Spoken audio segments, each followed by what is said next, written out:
Et si ce qui t'est arrivé était un langage de Dieu? Omoni na moni makambo ebele, na yekoli makambo ebele, pe na sosoli mingi, pe nzambe alobi na ngai mingi. Ebongo soki oyo ezokomela yo ezalaki langage caché ya nzambe. Amen. Lelo babanwa missionnaire Joel Ndabasele nazozwa 5 minutes to 4 landanga malamu pour que na révéler yo ce que c'est le message ou les enseignements. Il y a le Dieu des circonstances. Batebele bazo kanga nazolobela toujours le Dieu des circonstances. C'est quoi le Dieu des circonstances? Alors bazoloba elakisi nini kaka Dieu des circonstances nini batami. Na tango nyonso bazoyebisa biso kaka nzambe aza souverain, nzambe alobaka, nzambe aza créateur, nzambe alobaka à travers Bible, nzambe alobaka à travers le Saint-Esprit. Mais à travers ma révélation oyo toye kozwa, toye komona pe ke nzambe alobaka à travers ba événement oyo ezokomela biso. Ba événement nyonso ezokomela biso, il y a un langage spirituel na sima na yango. Yango wana okomona na Jean chapitre 9 verset 1 sokotangi lisolo bazobetela biso lisolo ya mwana mobali oyo abotama azomona te. Il était né avec, mais c'est les disciples de Jésus tango baye batuni Yesu balobi tala elenge mobali oyo abotama boye, mais qui a péché? Yesu Masihi ayebisi bango, ce n'est ni lui ni ses parents qui ont péché, mais c'est pour que la gloire de Dieu se révèle dans cette maladie. Bien-aimé dans le Seigneur, tango bato bazoloba bazo interpréter na sima ya makambo ezokomela yo, peut-être que oza ba démon, peut-être que oza makambo, peut-être yo moko osalaki mabe to osalaki boye. Trop d'interprétation na sima likambo na yo, na sima ya makambo ezokomela yo, ekoki mpe kozala langage ya nzambe. Est-ce que déjà oyekola? Est-ce que déjà ofanda okanisa?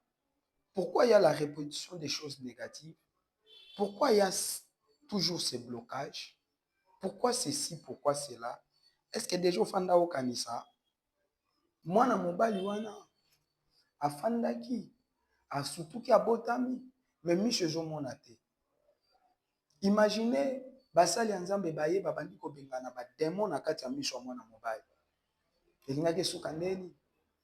Mais volonté ya nzambe ezalaki na maladie na ye, gloire na ye ebima. Bien-aimé dans le Seigneur, circonstance nyonso oyo yo ozokoma na yango ekoki kozala ba langage ya nzambe. Alingi communiquer quelque chose. Alingi ayebisa eloko moko. Alors, la plus grande chose que tu dois demander au Saint-Esprit, c'est le discernement. Yango, nzambe atindinga pona ya ko révéler yo le langage derrière ba makambo na yo. Qu'est-ce qui est caché derrière? Alors, pendant les 5 minutes, kota na kati ya chaîne nanga, banda kolanda. Nazo banda ko expliquer qu'est-ce qui est caché derrière chaque événement, derrière chaque langage. Eloko monene oyo ezali. Bato bazoluka nzambe. Bato bazobelela nzambe. Nzambe azoloba, mais bato bazo comprendre te. Nzambe azoloba nzela nini. Yango wana na pokwa ya lelo na lingi na révéler yo eloko oyo na ngolu na nzambe. Nzambe apambola yo. Oh bien-aimé, nalingi na sambela, je m'aimerais prier bien-aimé pour na mutu nyonso oyo azo subir ba confusion na sima ya makambo oyo ezokomela ye.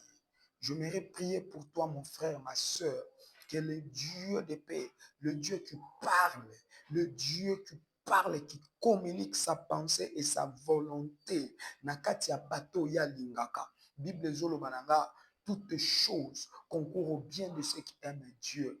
Bien-aimé, ce matin ou ce soir, vous allez éclairer dans le nom puissant de Jésus-Christ, à l'aide du Saint-Esprit, tout ce qui t'arrive, que tu sois éclairé derrière tout le langage qui se cache, que le mystère soit révélé au nom de Jésus.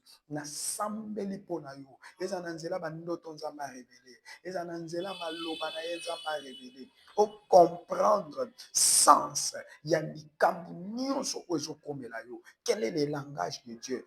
Telle est ma prière. Reçois l'esprit de discernement. Reçois le don de discerner les choses. Reçois la grâce de commencer à discerner les choses.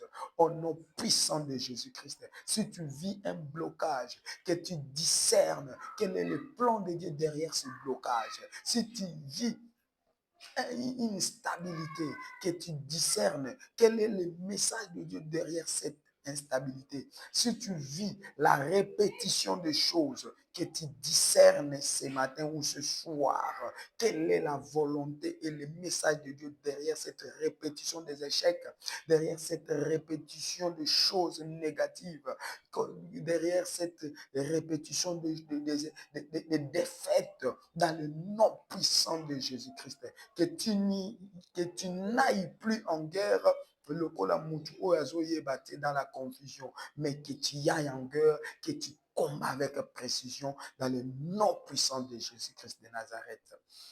Que Dieu te bénisse. Amen.